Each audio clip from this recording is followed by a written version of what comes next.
now on YouTube, or you're watching on podcasts, or you're listening to this message wherever you are right now, I want to welcome our online audience. I want to welcome all of you to week 2 of our series called What the Health. I want to use this series, and what I'm really doing in this series, I'm using this series to bring awareness to 3 areas in your life that I'm arguing based on the scriptures that we need to pay attention to, and we need to develop health in these particular areas. And I'm talking to you about mental health, emotional health, and physical health.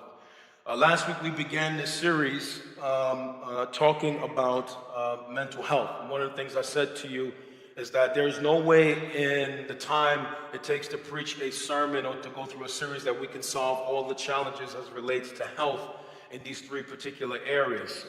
My goal is not to solve all your problems with 3 sermons. My goal is to invite you on a journey towards health in these particular areas. I did share with you last week that it was some time ago, years, that God began to really deal with me about my own health.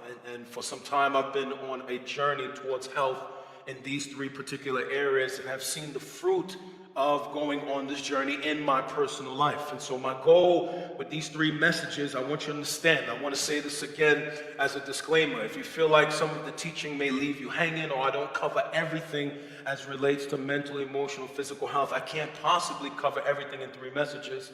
My goal is not to try to fix your problems in those areas with a single sermon. My goal is to invite you on a journey, that you would be aware of unhealthiness in these 3 areas, and that you would make a personal decision to say, you know what, enough is enough.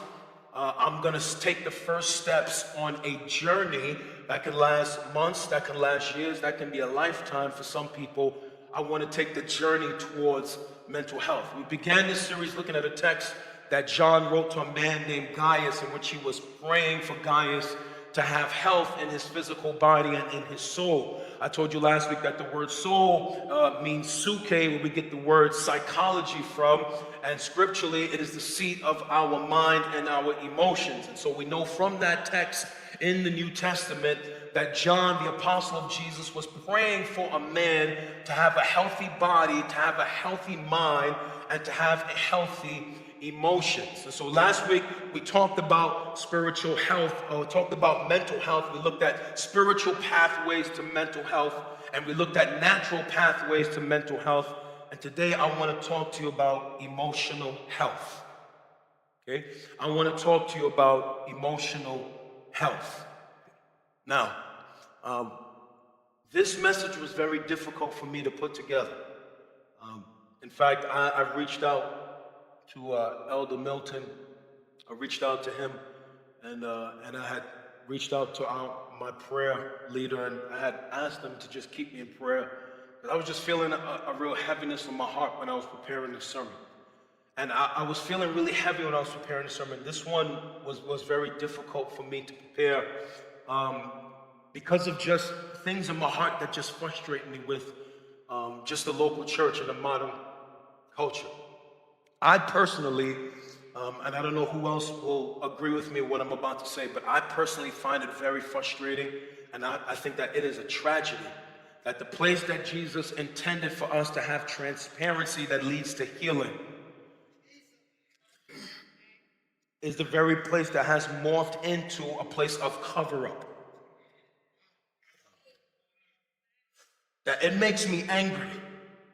It makes me frustrated to the point of tears that there's so many people who are followers of Jesus, whether sitting in this room, watching me right now on YouTube or podcast, listening where you are, who are battling so much things in our emotions, and are so broken in our emotions, and are so hurt in our emotions, and so led astray by emotions, and we go in and out of churches and can't find help because we're so afraid to confess, we're so afraid to talk about it, that there is this cultural pressure to be externally strong, while so many of us, if we'll be honest, are dying on the inside.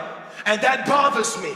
It bothers me that there is a cultural narrative that does not allow believers to hurt, does not allow believers to confess. It does not allow us to be weak. It does not allow leaders to be weak or to confess or to be broken.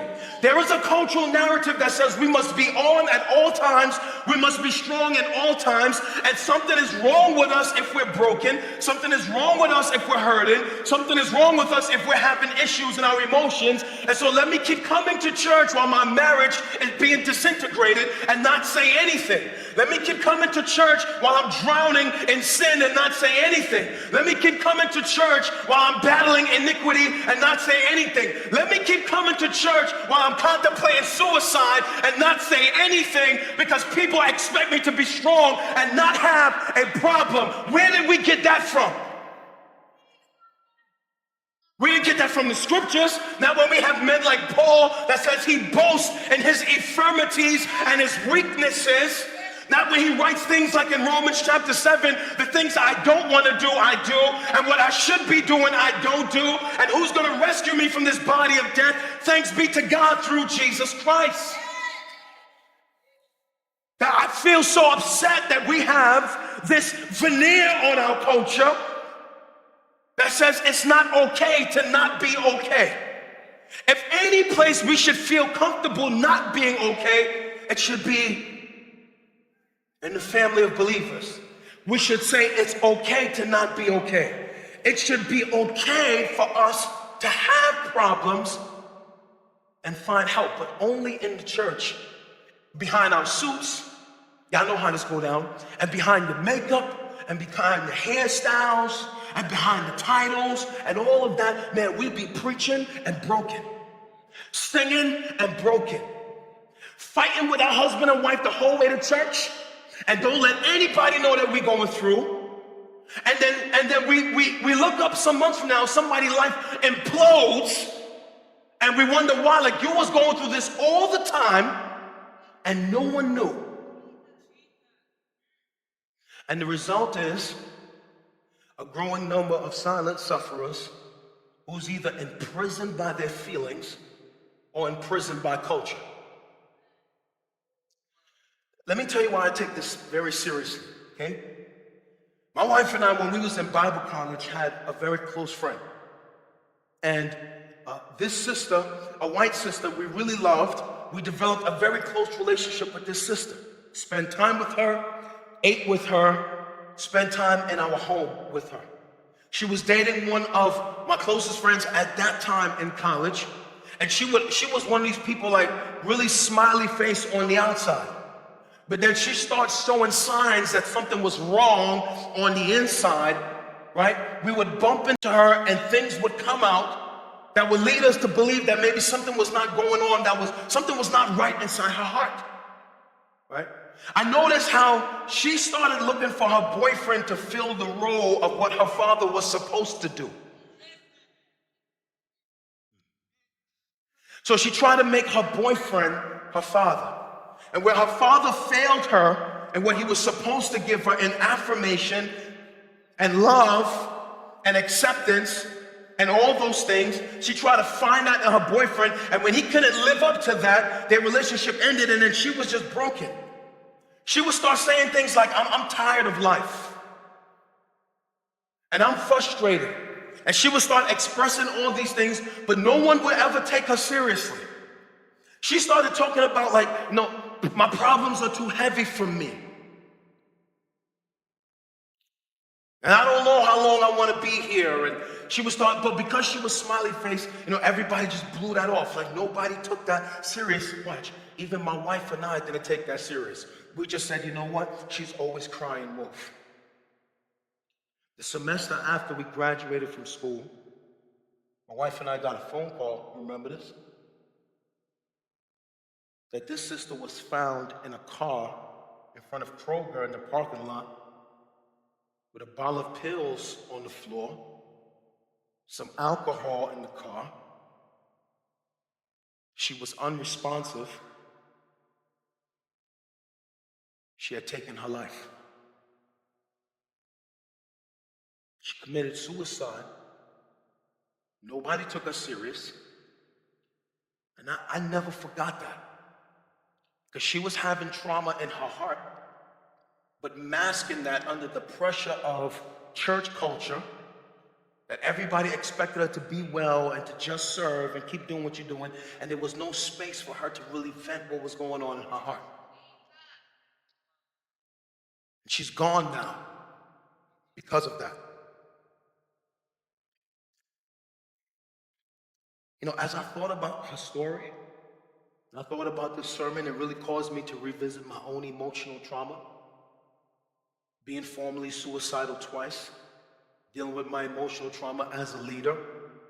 I even thought about how, you know, for a lot of people, pastoral ministry is really a crown. It's not really a crown for me, it's more of a cross. I thought about how leading a church magnified my insecurities. It made me more insecure. It made me deal with more emotional trauma. And some of that was brought on by just the way society is built out. I mean, you can have emotional trauma just thumbing through Instagram. I considered really the extensive damage and the brokenness of people I know personally, and even people in this room, that even right now as I'm talking, man, there are people in this room, man, who are really suffering in the dark. I know you are. There are people in this room who are silent sufferers. I know you are. There are people in this room who come to church every week, but on the inside, you are suffering in your heart. You are damaged and you are broken in your heart. There are people in this room right now who I know, not personally, but it could just feel in the spirit as I was preparing for this message, who are emotionally weary and drained. There are people who are dealing with just the heaviness of heart from reoccurring emotional issues. There are people right now who I know are frustrated with chronic heaviness of heart. People whose heart is just always heavy. You don't know why. Just chronic heaviness. There are people right now I know who are just on a roller coaster of emotions. On Monday, you feel joy. On Tuesday, you're down. On Wednesday, you're halfway up. On Thursday, you're down. Anybody know what I'm talking about? Yeah, that's in this. There are people right now who I know are nursing wounds from scars that people have inflicted on you in your past and in your heart. And I know that there are people in this room who are even numb. You don't feel anything at all.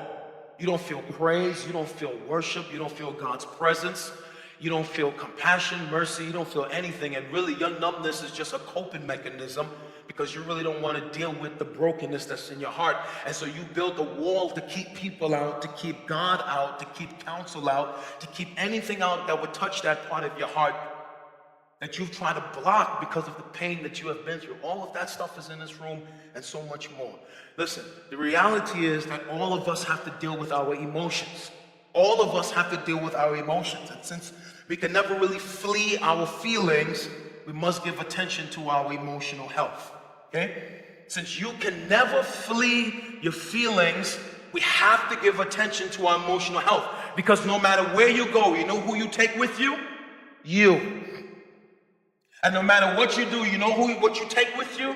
Your feelings and your emotions. You can't turn them off. You can't try to ignore them, right? They're there. And no matter what you do, you and I have to deal with our emotions. We have to deal with how we feel.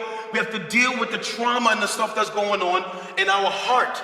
And since we have to keep dealing with emotions, since it's not going anywhere, I'm encouraging you and inviting you and pleading with you to join me on a journey of emotional health, because a lot of us in this room are not emotionally healthy. A lot of us in this room are probably emotionally toxic.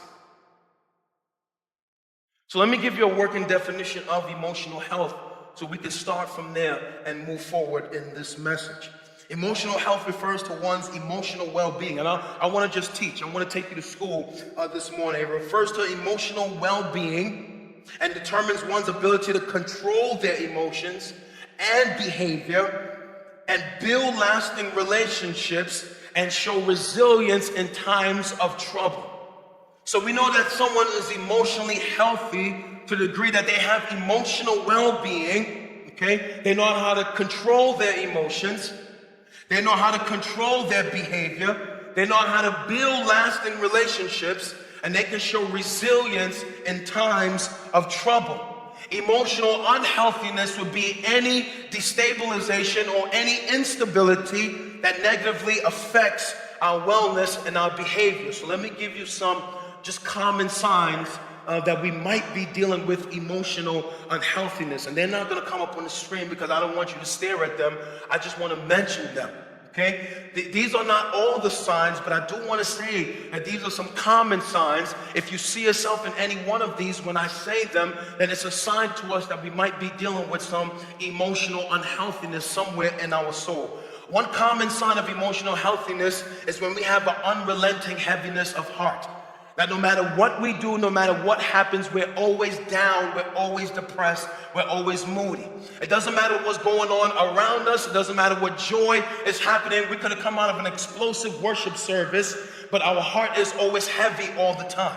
Another common sign that we're dealing with emotional health issues is our inability to control our moods. So if you're a person, you have violent mood swings all the time, if it always swings like a pendulum back and forth, then that might be a sign that you might be dealing with some emotional issues. Another sign that we're dealing with emotional issues, if we battle a lot of envy and jealousy. It's our inability to admire without desire. Right? It's when we see something that someone else has got, and we want it so bad, but we don't have it. We feel bad about ourselves that we don't have it. And so we push that person out, or we're going to unfollow them, or we don't want to hear or see what they have to say, because their things make us feel covetous, that we want what they have. So if we're always battling with jealousy, we're always battling with envy, that's a sign to us that we might be dealing with some emotional challenges. Another one is if the success of other people makes us feel small about ourselves, that's a sign that we're dealing with some emotional issues. If the success of others sinks me emotionally, if I get mad at other people because they're flourishing and I'm not, that's a sign that I might be dealing with some emotional issues. Another one might be if we're plagued by feelings of rejection and always seeking approval of people. I confessed some of this to you last week, that had plagued me for many years in my life. If I'm always feeling like I need someone to tell me I need someone to affirm me, I need someone to tell me if I'm always looking for the approval of people, that's a sign that something might be broken in my heart. Another one, if I'm plagued by self-loathing or self-pity, that if for some reason I constantly have something negative to say about myself, if I don't like myself, or if I'm constantly dealing with self-pity, if I walk around with an attitude that's always saying, woe is me, and what's wrong with me, and I'm always condemning me, then that's a sign that something is broken in my heart, because pity is really the perversion of compassion. It is the emotion that was designed to go out but not to go in. And so if I'm a person that I always wallow a lot in self-pity, that's a sign that I'm battling with emotional health issues. Another sign is if I harbor bitterness and unforgiveness towards other people. If you have difficulty letting people go, if you make your heart a house and you lock people up in your heart, if you hold grudges for long periods of time, that's a sign to you and a sign to me that we might be dealing with emotional challenges. Another one, this one is big, if we're constantly projecting on other people issues that we have in our own heart. So for example, right, if I had needs that were unmet growing up, I try to project those needs on someone else to fill in my life. And when they can't fulfill those needs, it creates a disappointment. So I'm constantly mad at boyfriend. I'm constantly mad at girlfriend. I'm constantly mad at husband. I'm constantly mad on wife, because I'm projecting on other people needs that were unmet on my life. And some of those needs only God can fulfill.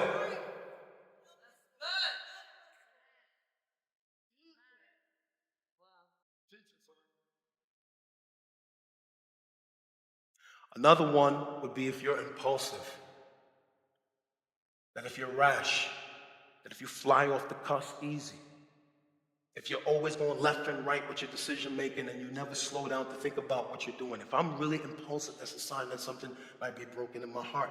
Another one, listen, if you have trouble sleeping and you have trouble getting rest, if you have a difficult time sleeping and getting rest, that's a sign to you that something may be broken in your heart, in your emotions. If they keep you up at night, they wake you up in the morning, you can't sleep, you can't rest, you're tossing and turning, those are signs that something might be going on in your heart. Another one, if you deal with falsehood, that if you have difficulty telling the truth, that is a guaranteed sign that you have emotional health problems. If truth evades your mouth, if you easily bend the truth, if you can lie and sleep, if you can lie and sleep, if you can embellish and sleep, if you can bend truth and sleep, if you can lie on taxes and lie on documents, if you can deal falsely and deceive people, if you can rearrange numbers and sleep and that doesn't bother you, that is a sign that you have emotional health problems. And if you have difficulty maintaining relationships, if you're always lonely, if you're always losing friends, if you're on how many husbands or how many wives, then that's a sign that we have emotional problems. And why is it important for us to pay attention? Listen to me. And I took my time to put together this sermon and I wrote these notes carefully. Why is it important for us to pay attention to our emotional health? A couple things I do want to tell you, and they will come up on the screen. Number one, because our emotional health affects the quality of our interior lives. This is very important. I'm telling you, I know what it feels like to live and be miserable all the time. And at some point in time, we get tired of living and just being miserable. Okay? And if we are emotionally unhealthy, our interior lives are going to be very dark and very dismal. And we could be living and moving and being, and all the time that we are miserable in our hearts. Okay? We will only be as strong as the health of our minds and our emotions. Okay? Another reason why it's important for us to pay attention to our emotional health, because of the temptation to believe that everything we feel is true. Feelings do not authenticate truth. And you have to be careful about believing everything you feel is true. It is very dangerous to believe everything I feel as truth. How many times have we acted on something we felt or said something out of something we felt only to find out that we was wrong in what we did or wrong in what we said? Because we often have a tendency to just believe if I'm feeling it, it must be true. And we have to be careful that we don't get tempted to believe that everything I feel is true. Another reason we have to pay attention to our emotional health, because of this one is huge. Because of the danger of making permanent and irreversible decisions based off feelings.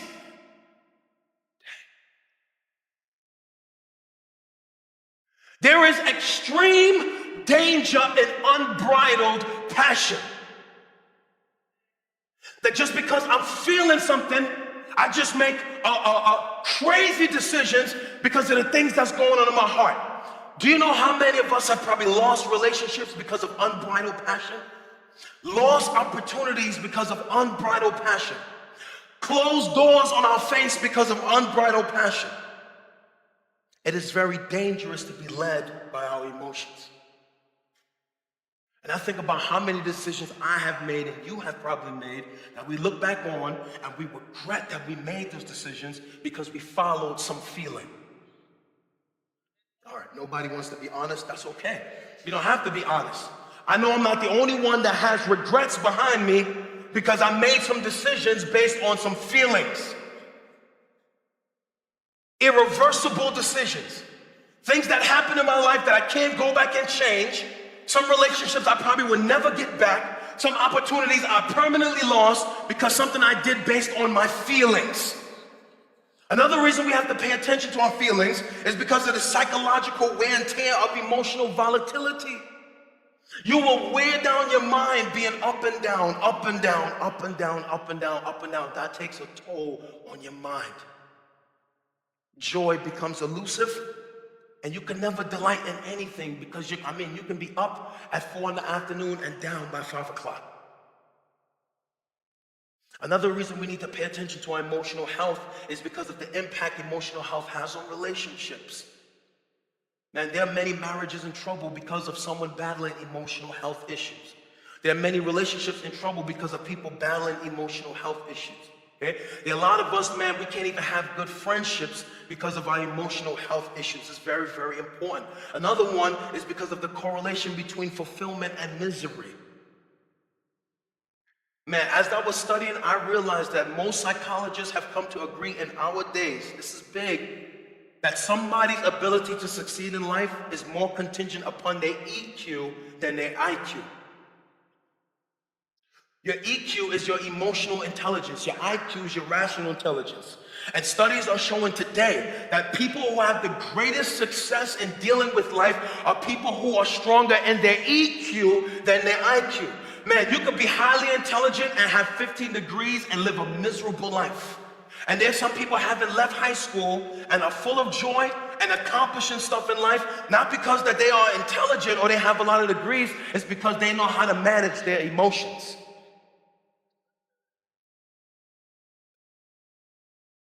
And then this next one is because of the threat of emotional instability to ruin a life. I have a friend right now who's doing life in prison because of a moment of anger in which he emptied a trigger on a 12-year-old in the middle of a street in Queens, New York. Just mad. They got into a fight over a quarter. They got into a fight over 25 cents in front of a store. He pulls out a 9 and empties a clip on a 12-year-old, and he's serving life right now in prison because one moment of unbridled passion can bring a lifetime of pain. And as we consider health, we have to be careful, right? We have to be careful to see these things from the right perspective. There is a teaching out there that makes emotions evil, right? And there's a teaching out there that makes emotions bad. But I want you to know that having emotions is not inherently evil. Listen, God is an emotional being. God has emotions. God has anger. God has wrath. God has love. God has sorrow. God can be grieved. God has emotions, and God created you and I as emotional beings. We see this in Psalms. The writer of Psalms displayed the full range of emotional issues, whether they were up or down. We see the full range of human issues in the Psalm. Imagine life with no emotions, without the ability to love, without the ability to have compassion, without the ability to feel joy, without the ability to have sorrow, without the ability to be angry. Imagine life without any emotions. The Bible didn't say having emotions is evil. In fact, the scripture says be angry, but don't sin. Being angry is not a sin. What you do with the anger, the scripture says, is the sin. So the Bible doesn't condemn us having emotions. The Bible doesn't even condemn you being mad. I would hope if somebody did something to your kid, you would get angry.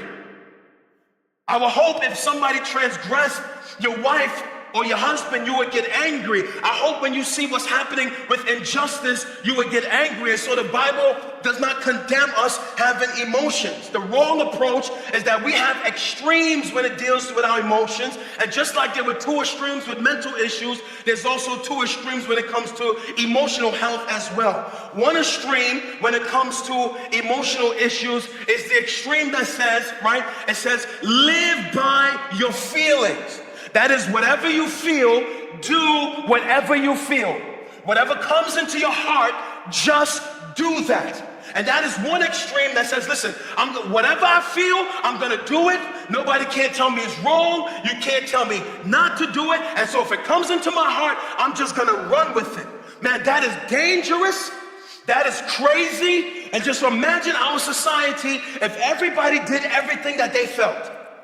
If everybody did everything that they felt, you know what we would have in our city? Anarchy, chaos, lewdness. I'm going to take this from you because I feel like it. I'm going to do 100 in a school zone because I feel like it. I'm going to just leave my wife because I feel like it. I'm going to do whatever I want because I feel like it. If everybody did whatever they felt like, we would have anarchy, chaos, and destruction. The other extreme when it comes to emotions is, listen, is completely ignore your feelings. Feelings are evil. Feelings are bad. Watch, ignore them. Suppress your passions. So watch, if the wife comes to the husband and says, man, I'm feeling like you're not paying me any attention, man, you're not feeling right. I don't want to talk about that. Or if the husband comes to the wife and says, listen, I'm telling you that I love you and I need you to believe what I'm saying, but she doesn't want to believe that, no, suppress what you're saying. And so there is this thing when we say, listen, suppress your feelings. Your feelings are not valid. Nobody wants to hear them. All your feelings are evil. Suppress them. And then the other extreme is, listen, do whatever you feel like, right? And the issue is we have to find balance in our extreme because God is an emotional being. He created us with emotions. And the real issue is not having emotions. The real issue is understanding their rightful place in our human experience. So I want to say something to you that's very, very important. And I want you to never forget this. What is the rightful place of emotions in your human experience? Listen, it's going to come up on the screen behind me. Emotions best serve us as indicators, not as dictators. They are gauges, they are not guides. Emotions serve you best as indicators, not dictators. They are gauges and not God. What is an emotion? It is an indicator. What is an emotion? It is a gauge. It is not a dictator. It is not a guide. Emotion should not be ignored, and emotion should not be controlling. So for example, right, I have a friend who has a very nice car, and a couple weeks ago he was telling me about this feature in his car, right? So in his car, if he's driving on the highway, he has a little light on his rear view mirror, an indicator that blinks if something comes into his blind spot. And even though he can't see what's in his blind spot, the indicator tells him that something is in his blind. Now that car's dope, right? I don't have that feature in my car, but he's driving and something starts flashing on his rear view mirror. The indicator light tells him that something is in his blind spot. Watch, it reveals to him that something is in the lane next to him. The purpose of the indicator is only to reveal that something is in the lane. The purpose of the indicator is not to tell him, switch into that lane.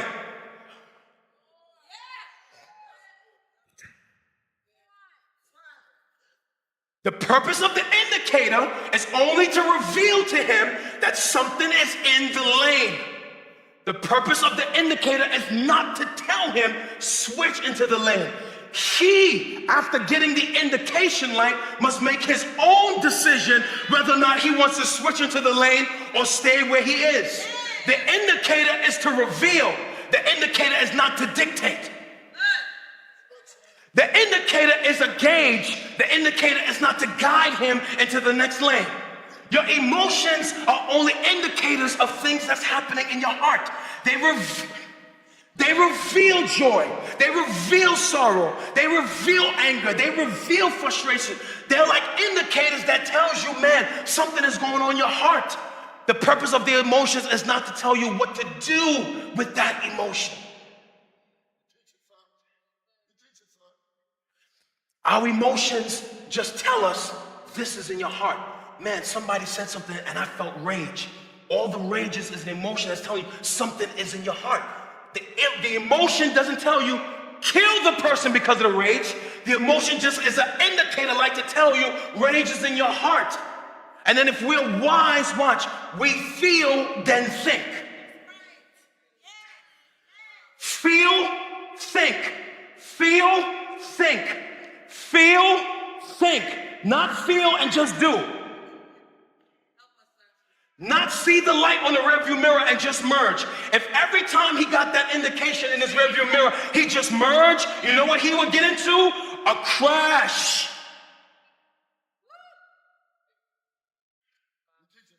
So we have to feel and think. Feel and think. Feel and process what we're feeling. Because my emotions is not a guide. I don't ignore the indicator, but I'm also don't be led by the indicator. I see it going off in my heart, but I'm not just gonna run behind the light. The light is only to tell me something is going on in my heart, it's not to tell me to switch lanes. Does that make sense?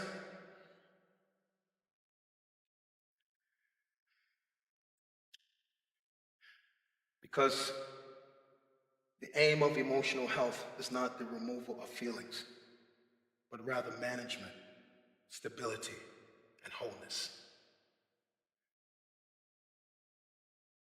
See, because there's teaching out there that's going to make you feel like, oh, my feelings are evil and I should never feel. No, that's not the goal of emotional health. I want to make sure I teach this right. The aim of, if I say I'm healthy, listen, I could be healthy and feel anger. I could be healthy and feel sorrow. I could be healthy and be mad. The aim of emotional health is not to remove your feelings. So if you think I was going to come here and tell you don't feel anything, that's not what this sermon is about. That's poor teaching. The aim of emotional health is not to remove your feelings. The aim of emotional health is to lead us into management, stability, and wholeness. You will never get rid of your feelings, and so the aim is not to remove them. The aim is to learn how to manage them. The goal of emotional health is management. The goal of emotional health is management. The goal of emotional health is management. And as we learn to manage our emotions, we will grow in stability and wholeness. And I'm going to teach you how to do all three. How do we manage? How do we grow in stability? How do we find wholeness? So I want you, when you leave today, to don't think that I taught you not to feel. The aim of health is not to feel. The aim of health is to manage. So for example, this morning my wife was disappointed with me because she wanted to be here extremely early and I was running late. And so by the time I came out my office at home and she came upstairs, she was dressed, kids ready, everybody waiting, and they're waiting for me. And she said, honey, you know, I wanted to be there early this morning. And I said, I'm so sorry. She said, honey, I really wanted to leave early. And I said, man, I'm really, really sorry. And then she walked out of the room. And I could tell that she was disappointed that we couldn't get here really early this morning. She wanted to be here to check something out in the lobby. And so we got in the car and we're driving, and she's really quiet for like half the drive.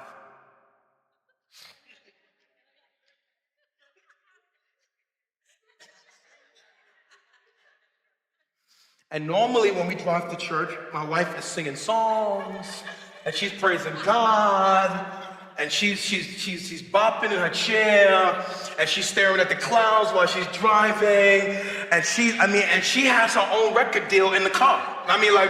She's putting it down and she's blowing, and like everything is really, really, the sun is shining, and she's singing her heart out, and the whole way here she's like this.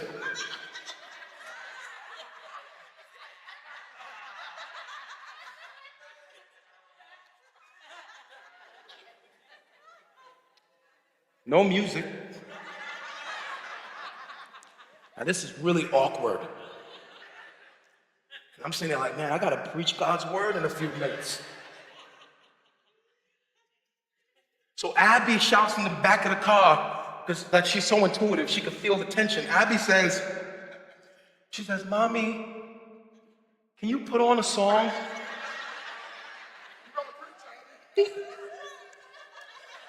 Abby can feel that thing in the car, like it's intense. Mommy, can you put on a song? And I looked over at her just to see if something would break. I'm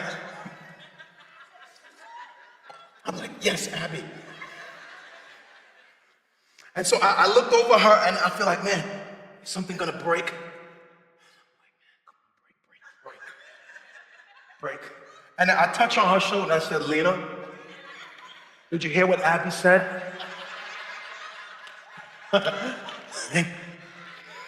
She wants you to put on a song.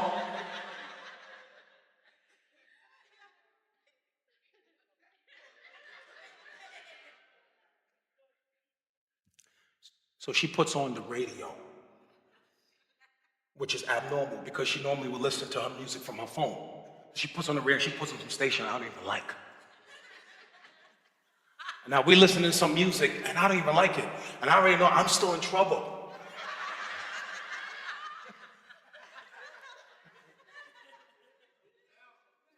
I'm still in trouble. And then I said, Lena, I said, you want to put on some of the music from your phone? I said, I'm really sorry we didn't get there earlier. She grabbed Mom, she said, honey, it's okay. And then she puts on some music from her phone. So in that moment, she got a hold of her emotions. It wasn't wrong for her to feel disappointed with me, but she could either cuss me out on the way here, cuss out the man of God, right? She could have like cursed me out on the way here, but she had to make a decision. So in that moment, she got control of her emotions, and she said, "Honey, y'all can clap for Miss Lena, right?" And she said, "Honey, it's gonna be all right. You better go, girl." Because the aim of emotional health is not to not feel. The aim of emotional health is to manage what we feel. So I wanna just give you a path to management. How do you properly manage your feelings? Now, I know that we could look at some man's book, or we could go read somebody's blog. I didn't want to do that. I thought that if we was going to learn how to manage emotions, we should take an example from the best leader that ever lived. Right? So how do we properly manage our emotions? And then I'm going to give you some keys to stability, and I'm going to shut this down. So I don't want to look at somebody's blog or somebody's book. I know people got books out there. I'd rather just look straight into the life of Jesus. So Jesus, the gospel writers records this incident. He's in the Last Supper. He's spending time with his disciples. He sends Judas out the room, so he knows he's about to be betrayed.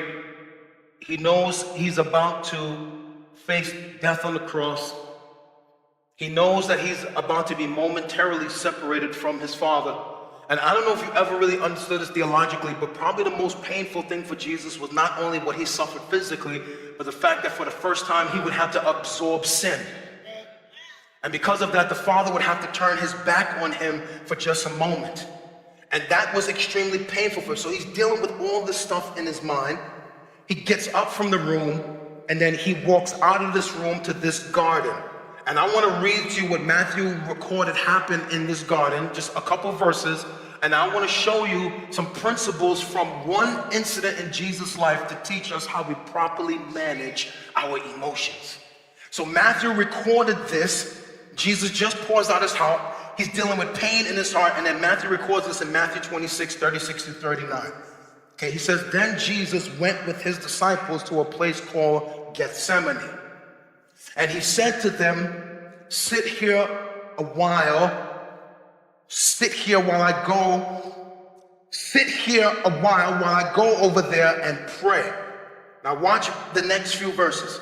"He took Peter and two sons of Zebedee along with him, and he began to be sorrowful and troubled."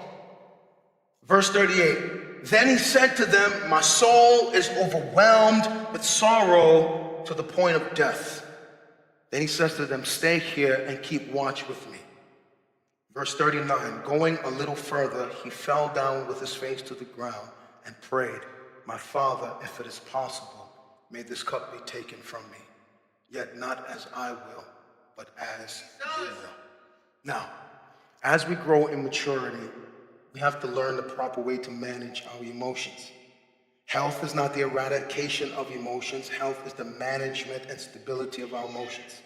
So if we just take this one text, I didn't want nobody's blog, nobody's book, just the scriptures. If we take this one text, I want to pull out 4 principles from this one text. Very important. Write them down. Take a picture of them. They will teach us something. How do we properly manage the indicators that are going on? Because Jesus had an indicator. What was the indicator? Sorrow. He's feeling sorrow. He's feeling pain. He knows he's betrayed. He's about to, so that indicator light goes off, sorrow. And what are some principles we can learn to properly manage our emotions when our indicator lights go off? Number 1, we learn from the life of Jesus. It is wise for us to invite others into our emotional struggles. Come on, sir. The Bible says he took. So he comes out the room with 11 men. You got to read the scriptures. He comes out the room with 11 men, and he leaves 9 of them in their place. I'm sorry. He leaves 8 of them in place, and watch, from the 11, he takes Three of them, Peter, James, and John. So he has 11 men over here, and he's going through what? Sorrow. 8 of them are not ready to handle that sorrow.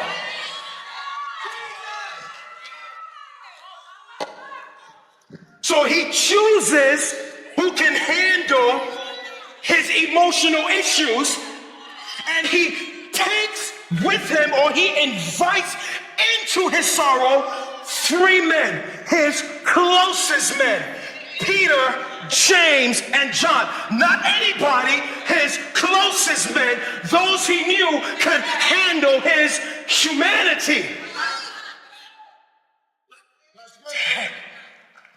These same men saw him on the Mount of Transfiguration in his deity, but now they was about to see his humanity. Who do you have around you that you can be completely vulnerable with?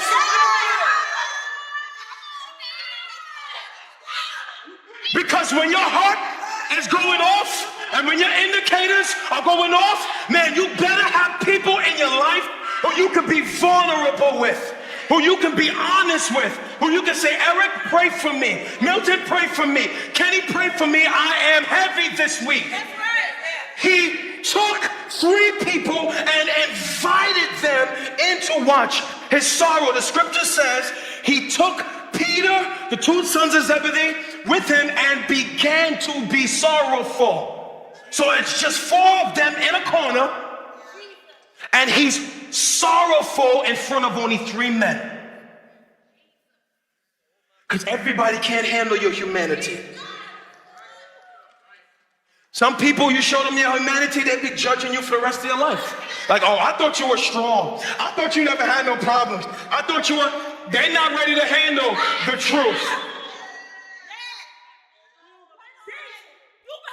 They're not mature enough to handle the truth. Everybody can't see your humanity.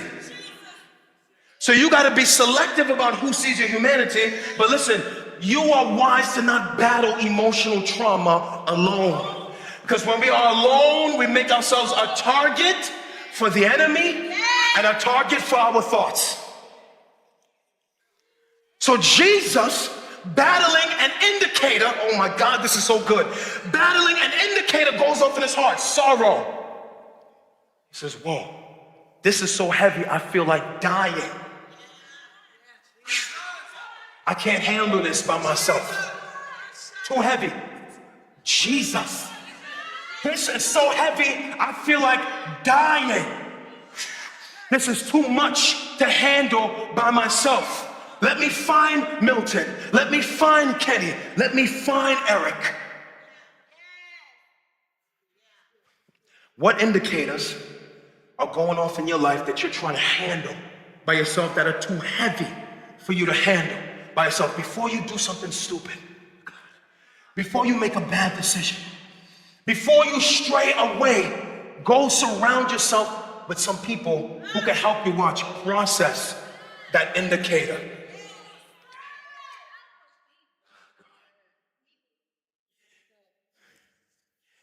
If Jesus needed support,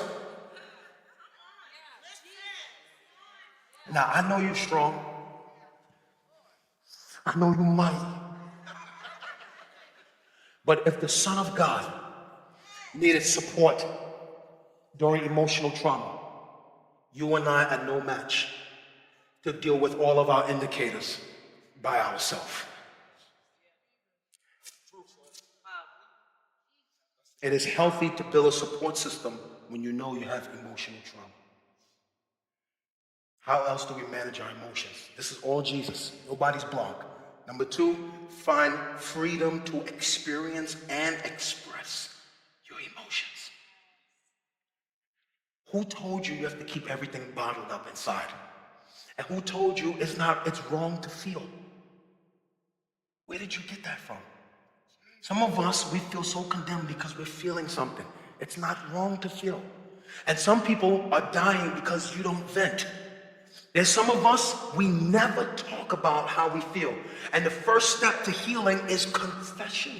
You need to name it. You need to get it out. You need to say, you know what? I am angry about this. I feel hurt that that they did this to me.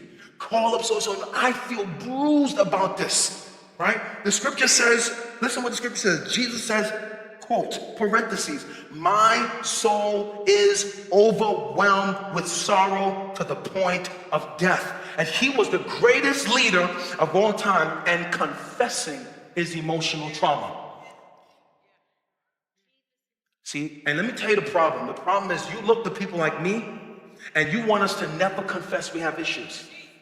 How do you find hope in that?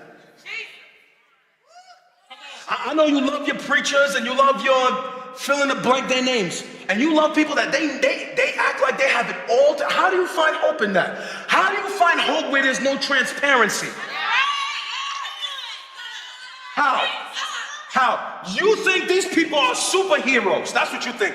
You think Bishop so-and-so or prophetess so-and-so or whatever someone, you think they're superheroes. And so you idolize them so much because you don't see their humanity.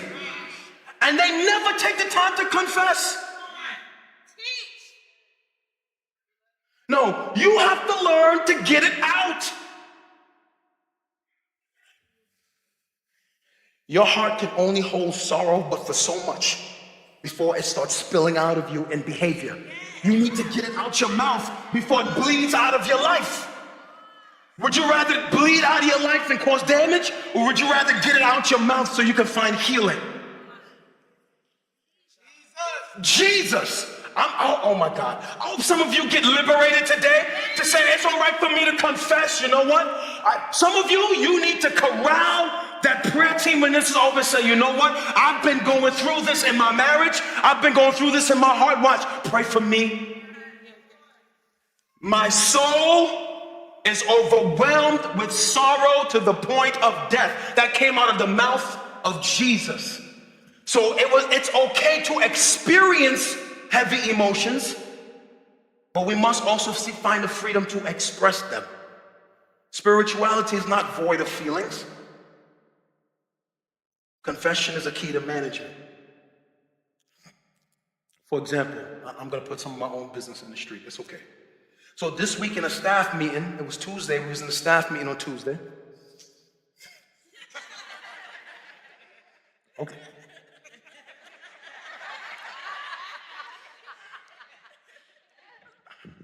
We was in a staff meeting on Tuesday, and I got to give them some context. All right, so our church, we're a portable church, so we don't own a facility. We don't have a building. So we have an office in Morrow in South Atlanta, right? And from that office, that's our headquarters, right? Thank God we had enough resources coming into the church to establish an office. We've had it for 2 years. And from there, listen, we have meetings, we train leaders, we've had prayer. Some of you who've been on teams have been through that office. We have helped people from that office. We've done outreach from that office, collected blankets from that office. We do everything. Without that office, we'd be in trouble. We have no place to operate. So the office is very, very important to our church. We don't have a building yet. I'm believing God that we will have a facility soon. I am believing for that, right? I am believing God that more people would make their love visible and become generous. And I am believing God that we'll have more givers and tithers. And I'm believing God somebody watching this on YouTube might just have compassion and send us a seed for $500,000 that we can, start the initial process on a building. Maybe someone is watching and you've been impacted by this ministry and you are wealthy. Maybe the Lord is moving you to sow that seed of $1 million or $500,000 and you're wondering, are we people of integrity? Just sow the seed and watch what we do with it afterwards in the name of Jesus. Maybe there's some of you watch this every week from cities all around the country. You can partner with us. If you're growing because of these teachings, you're growing because of what God is doing here, maybe you can help us further the gospel. You can help us get out of this school. Maybe you can peel off a percentage of your income and say, man, I watch this teaching every week. I watch this podcast every week. Maybe I can send $20 a month, $50. I can do something to help my family down there in Atlanta. You are part of our online family, and that's completely biblical. We see that Corinthian church, Paul raising money in the Corinthian church to help the poor people in the Jerusalem church. and it's perfectly biblical to be somewhere else. Don't send us your tithe that belongs to your local church. You can help us with an offering every now and then.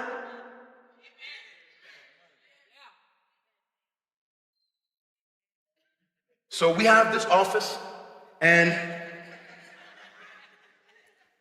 I'm almost done. Is this helping anybody?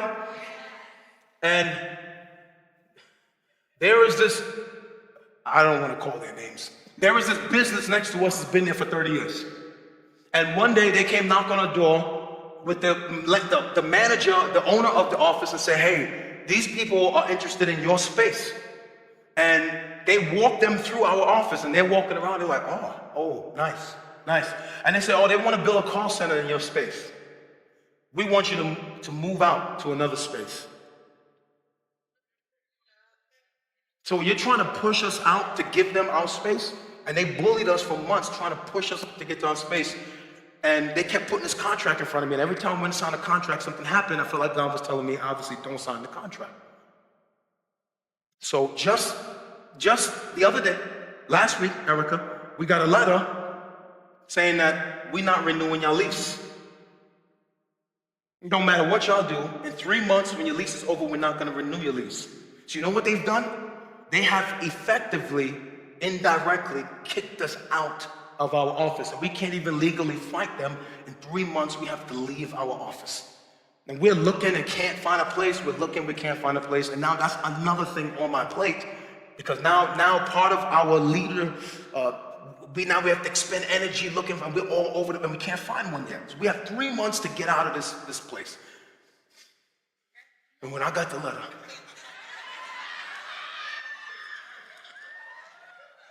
I was angry.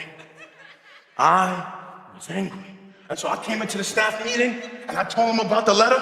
And I said, in 3 months, man, I said, do you know them people, what they did to us? Man, we get kicked out because of them. And I was expressing my rage in the staff meeting. And I was saying, man, you know what? Just for that, when we leave, I'm throwing stuff all over the wall, and I'm taking this down, and I'm taking that with me. I'm taking the blinds, and we have a chalk wall, and I'm gonna paint cream on the chalk wall, and I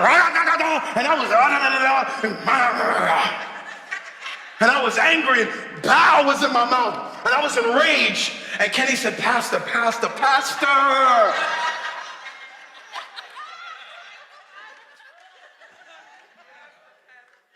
Kenny was like, Pastor, man. I said, Pastor, man, like we can't do that. Like, come on, Pastor, we can't do that, Pastor. Like, Pastor, well, what if we just do this? And what if we do this? And Pastor, what if you think if we just do this? Because I know how you feel, and I think that it would be okay if we did this.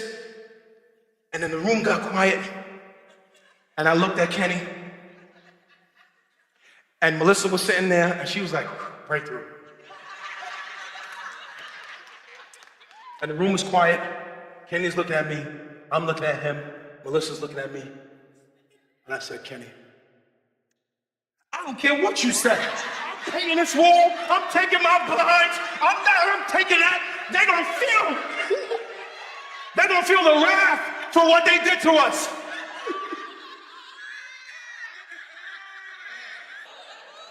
It's true. It's true. Jordan was there, Nadine was there. It's true. Erica, the staff was all in me. I said, I don't care what you say. And blah, blah.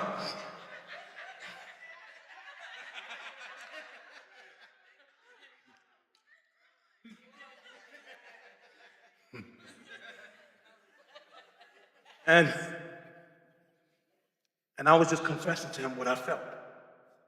It's all right for me to be angry, and I was confessing. Now, I didn't do it yet, so I didn't sin yet.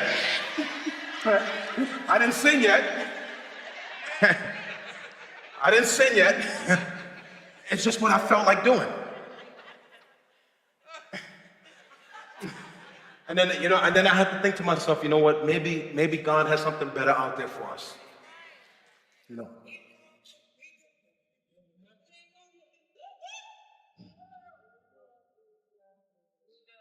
So after I left the office that day, I went home and I began to do the next thing, which we see in management, what Jesus did. I drew near to God. When your emotions are out of control, you gotta draw near to God, man. Yeah. The Bible says Jesus said, going a little further, he fell down and he prayed. And when your emotions, your indicators are going off, man, you got to draw near to God. Okay?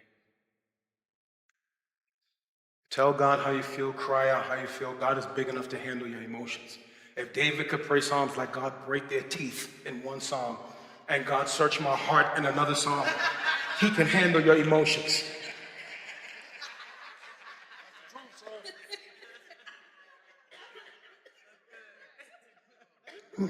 And then this number 4, this last principle to managing your emotions, all not from no one's blog, from the life of Jesus. This next one is what I did with Kenny and with God. Number 4, subject your emotions to what is right in God's sight. Because our indicators sometimes can be crazy, we must have a gauge, we must have a standard outside of our own morality. Your morality cannot be the standard for your indicators. Because if your morality is the standard for your indicators, then you have made yourself a God. And you and I are not good gods. We are bad gods. I am not good at being a God over my emotions. And so when I feel rage, I got to subject that rage to the authority that is higher than mine. You need to challenge your emotions, subject your emotions, right? You need to weigh your emotions against what is right in God's sight. So this would be an example of, and I know this is a tough one, man, they hurt me, and I say I'm going to hold them. But after a couple months, I weigh that up against, I subject it to the higher authority. God says, you have to let them go. I said, man, but they don't deserve this. He says, they don't, but you deserve peace. So forgive them and let them go. That's how you take those indicators and you subject them to the authority that is higher than us. You need to challenge your emotions. You have to have a standard above your own morality for your emotions. You cannot be the standard bearer for your emotions. Father, if it is possible, let this cup pass from me. I don't want to do this. I don't want to do this. I don't want to stay in the marriage. I don't want to go to the job. I don't want to go to work this morning. I don't want to serve next Sunday. I don't want to give the offering. I don't want to be faithful. I don't want to say I'm sorry. I don't want to say you was right. I don't want to apologize. I don't want to be nice to I don't want to go see my son. I don't want, but nevertheless. Jesus!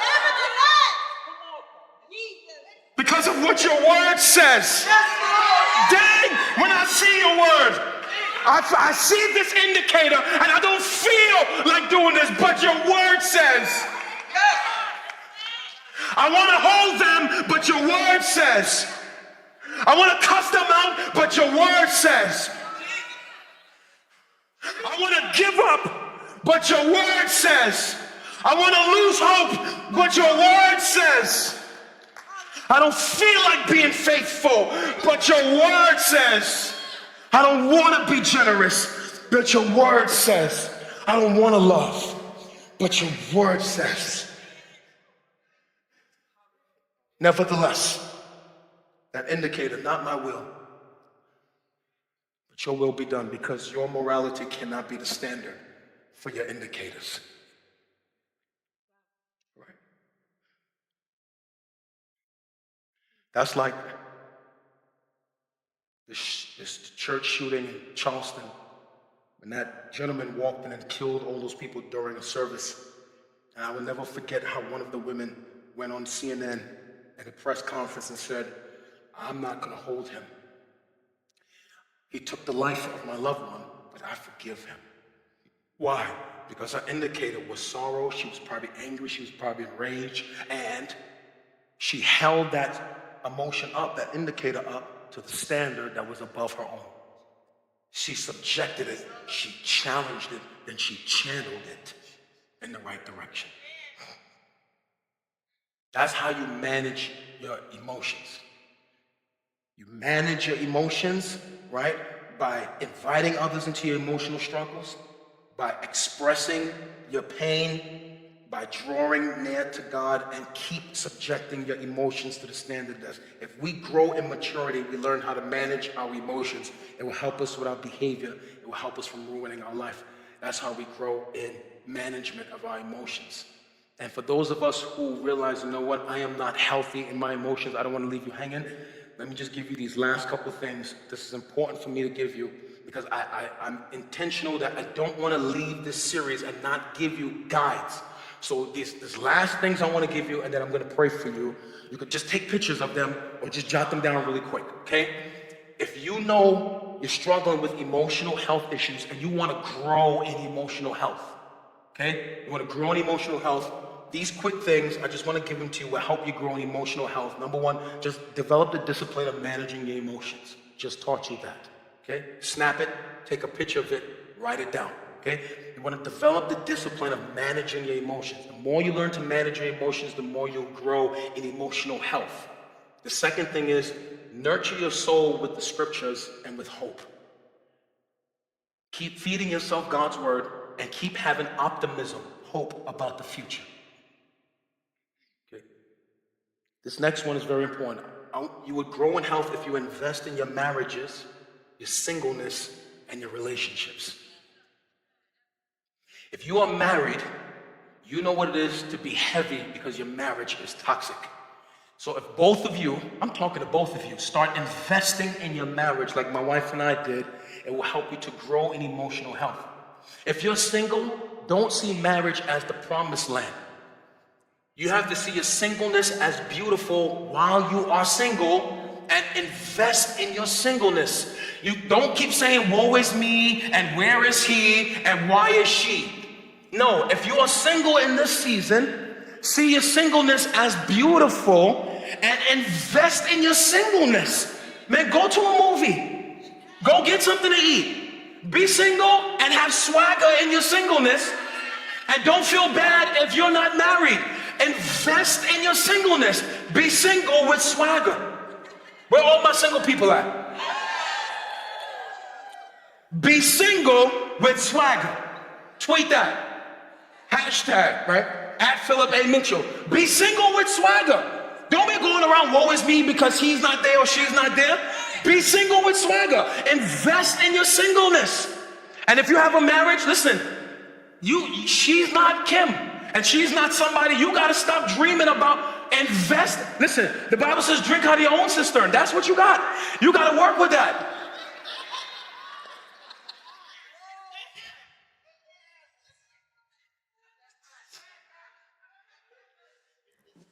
She ain't Beyonce, she's not Lena, she's not, that's what you got? You got to work with that.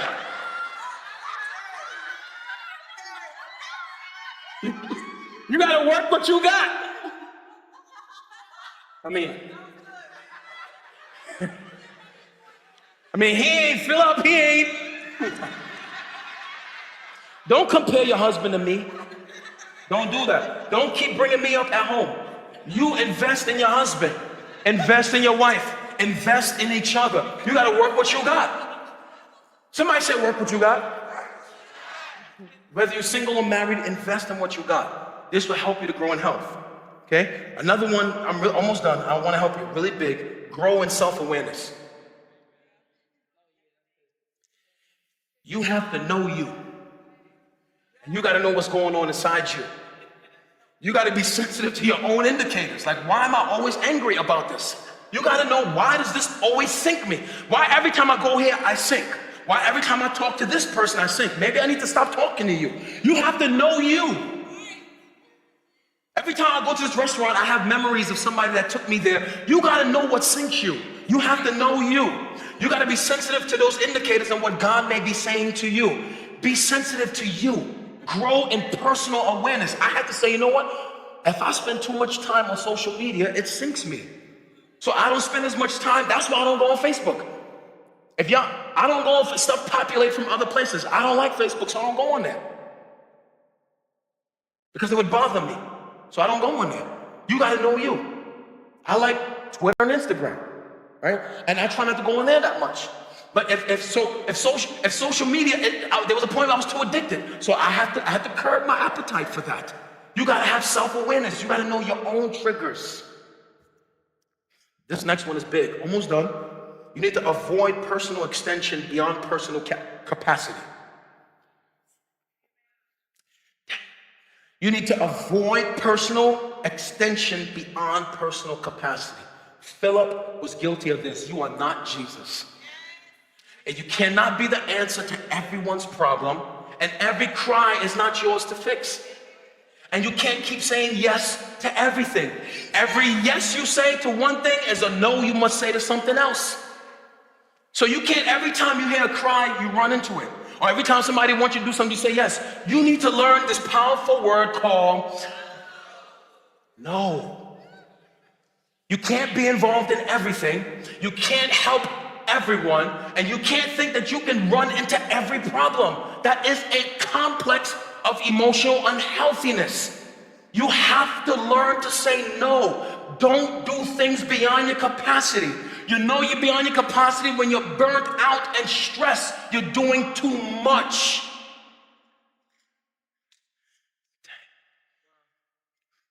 This next one will help you grow in health. Almost done. Grow in personal contentment and gratefulness. There's nothing wrong with having vision and goals, but you have to learn to be thankful for what you have. If you're always crying down what you have and always tearing down what you have, your heart is never going to be whole. It's not the house you want, but be thankful you got someplace to live. Not the car you want, but be thankful you have something to drive. You can't keep tearing down the things that you have. You have to find contentment. Be thankful. Listen, I'm driven, and everyone knows me, I'm driven. I have goals. Girl, go for yours. Dude, go for yours.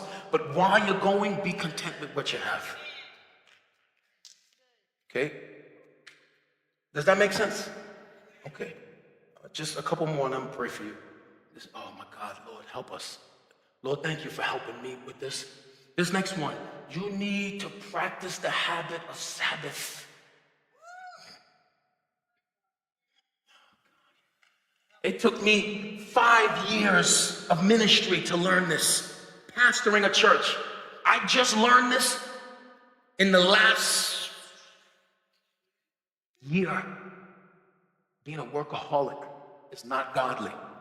And if you think being a workaholic is godly, you have not read the scriptures. It is not godly to be a workaholic. Pause. God created for 6 days, and on the 7th day, he rested. Hold up. If God needed rest,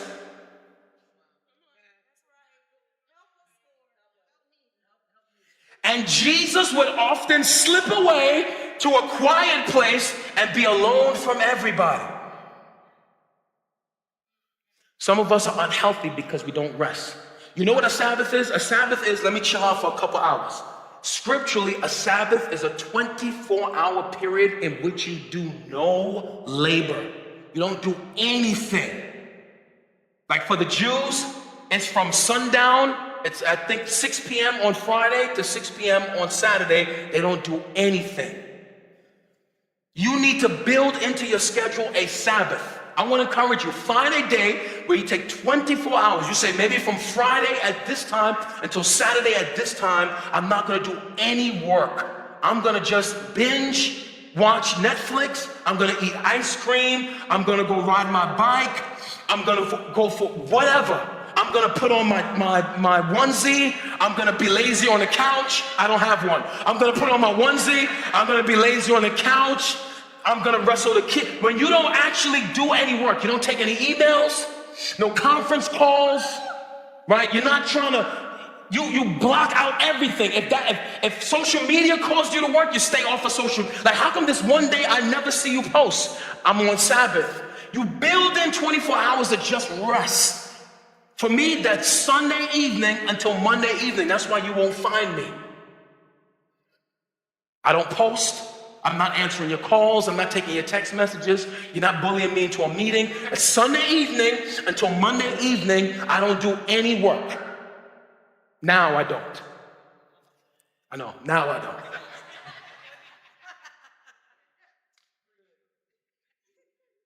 All right, let me finish this up. Next, delight in activities that foster joy. If it fosters joy, delight in it. It's okay. You can play with the dog.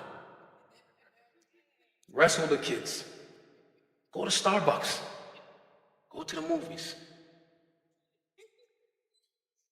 Next, refuse to hold people in offenses. You will never be healthy if you got people living in your heart. You need to release them. You will never be healthy if you've got offenses in your heart. You need to release it. 2 more. This next one, oh God.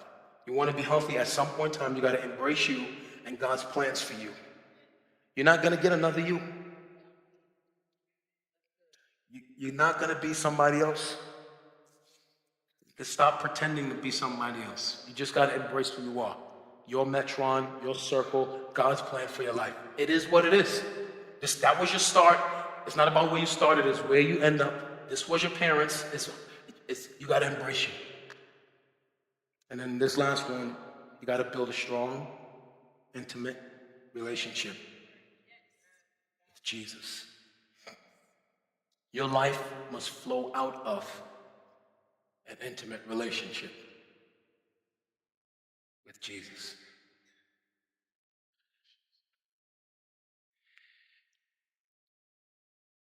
It is not God's will for you to be dealing with chronic pain in your heart and to be unhealthy. That's not His will for you. You can't read the scriptures and come away with that. God absolutely wants us to be healthy in our hearts. And if you're in this room and your heart is broken, your heart is shattered, you got to find healing. You can find healing, you got to start grieving. You can't keep that stuff inside. You heal by grieving, getting it out, flushing out what's in you out of you. You heal by letting stuff go, letting people go, letting yourself go. You can't keep condemning yourself for stuff that's in the past. There are people in here, your heart is broken because of something over your shoulder. I know what that feels like. At some point in time, you got to see your past as a school and not as a prison. Your past is a school. It's not a prison.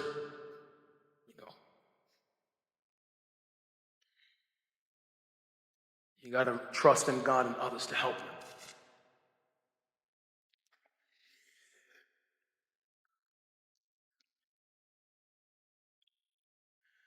This teaching is very important because you're never going to get away from your emotions. You're going to deal with them every day, all day. And I know personally the pain and the regrets and the damage of being led by my feelings and making bad decisions because of that.